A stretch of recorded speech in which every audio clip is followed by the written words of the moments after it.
What up, YouTube? Brokefarmer back for another video on this beautiful day, y'all. And today we're gonna talk about my 10 biggest gardening failures this year. It happens. All right, first up, my gardening stakes.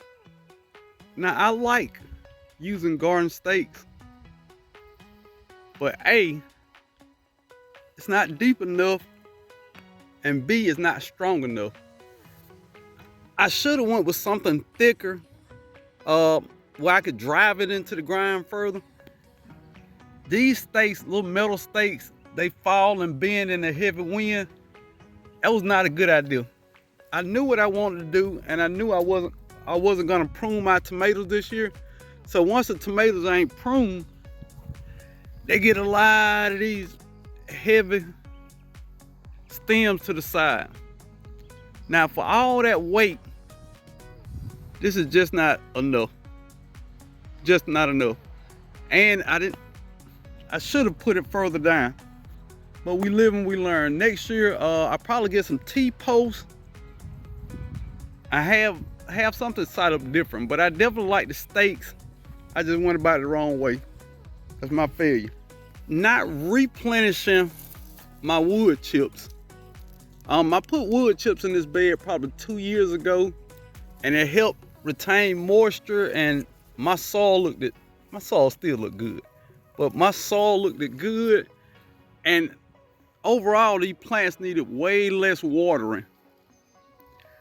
I let my mulch break down, and I should have re-mulched with the cypress wood chips this year, but I didn't, and my plants are suffering some. I'm having to water more, and the soil just doesn't look as good. I'll be the first to admit that. In these summer months, wood chips, like this soil is super hot.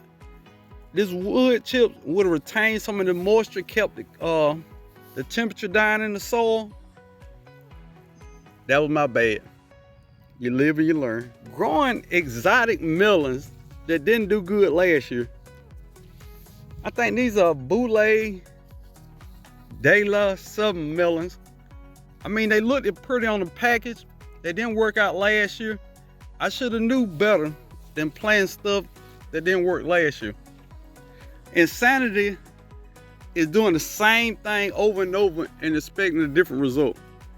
Bidwell cassava melons. I've grown this 2 years in a row, have never got a fruit on it. Vine out long and just don't get fruit. I pulled it out early, but I should have knew better. I should have learned from last year, but it just turned into another failure on this video. Still using grow bags. I said at the beginning of the year that I was gonna really cut down on the number of grow bags. I should have just stopped altogether.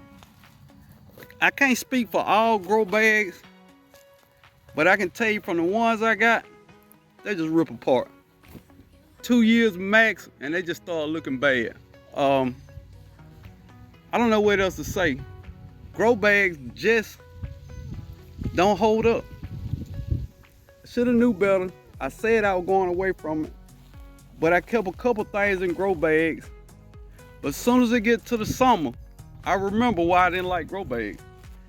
Constant watering, constant watering. I water twice a day. Look how dry this soil is. I should have knew better. I've had the same problem for the last 3 years, and it just turned into another gardening failure.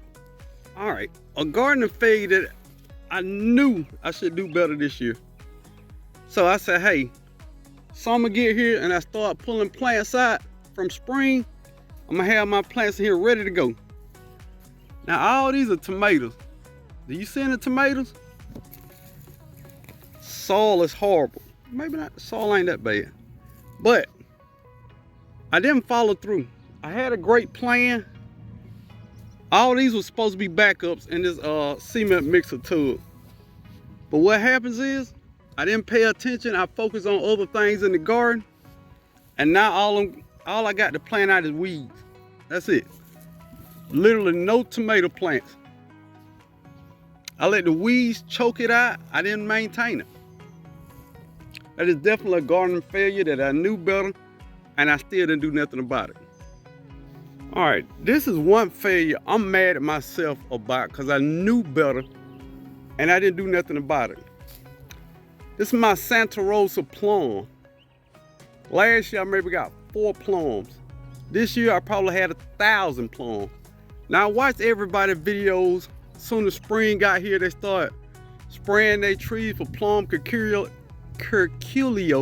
bugs. I said, hey man, I haven't seen them bugs. I haven't seen them bug because I only have 4 plums. I saw content creators like Georgia Peachnut saying, hey, I'm spraying my tree with kale and clay. Still didn't spray it. The bugs came and got probably at least 60% of all my fruit. Now I knew better, I should have did better. People tried to help me, but you can't fix hard head, especially when you think you know everything. So look, that's one of my biggest mistakes because these plums were delicious and they were huge, but I couldn't eat them all because the bugs took over. My bad. All right, I call this a big mistake. Maybe it's not a mistake. I'll see how the months and next year go, and then I'll say for sure if this was a mistake. All my fig trees in containers, I tried to cover them up. They all died back. They died back at the same rate as the fig trees I got in the ground. So why didn't I just plant all these in the ground? I wouldn't have to fertilize as much. I wouldn't have to water as much. My life would be way easier if I had planted these fig trees in the ground. If it dies back in the ground and the pot, why not just have them in the ground to start with? Growing fig trees in containers is a lot of work. You got to refresh this soil every year. You got to give it constant water, constant fertilizer. When I got figs in the ground, they just live their best life. They get their own nutrients out the ground, and I water them every now and then, maybe if I remember. And they grow at the same growth rate as these ones in containers. I'm working myself too hard because I didn't take the time to think about what I was doing in my garden. That's also my fault. All right, this is an avocado tree, and those are citrus down there. Now, I have a lot of expensive citrus trees that got to make it through the winter yet again.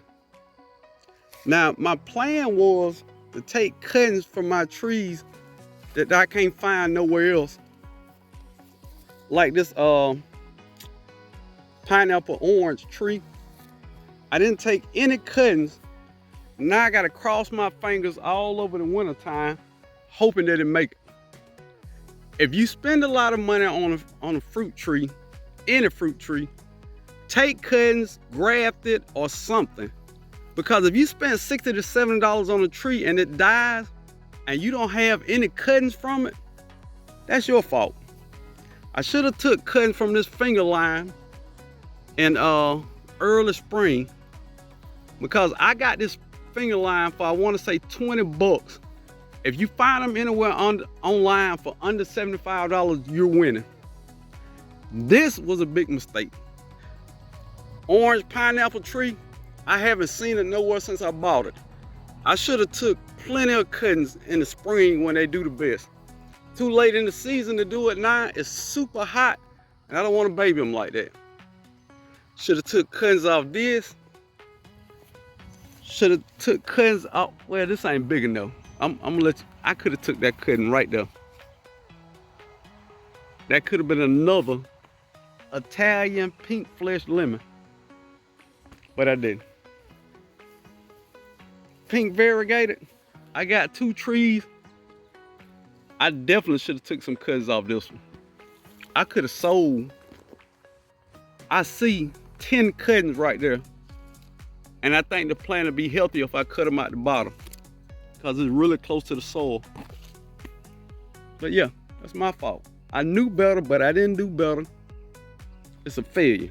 All right, my next failure, and something that I've done better with than in past years, buying granular fertilizer. Don't get me wrong, this garden tone stuff, pretty good. It really is. But 1 bag of organic alfalfa pellets plus some comfrey, I get great results out of this. I don't have to buy granular fertilizer. It's something that I've done in prior years, and it's just normal. That's something I got to get out of the gardening norms.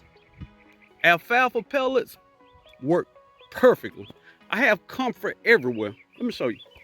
All right, these are dried comfrey leaves. I literally can make comfrey powder and add it to water, make a comfrey tea, or I can just sprinkle it on my plants. I've seen that it worked. I just wasted money on granular fertilizer, basically. My bad. All right, but out of all that, my biggest failure is not listening to my garden plan that I had in the wintertime. I had a whole plan about how everything was supposed to be grown, where to grow it at, and I just didn't follow that plan. I had a layout where everything went. I said, this year, I'm not just gonna plant stuff wherever I got room. I got things growing next to it that I think will work out for each other. One plant grow tall, one grow short, shaded out in the hot summer sun.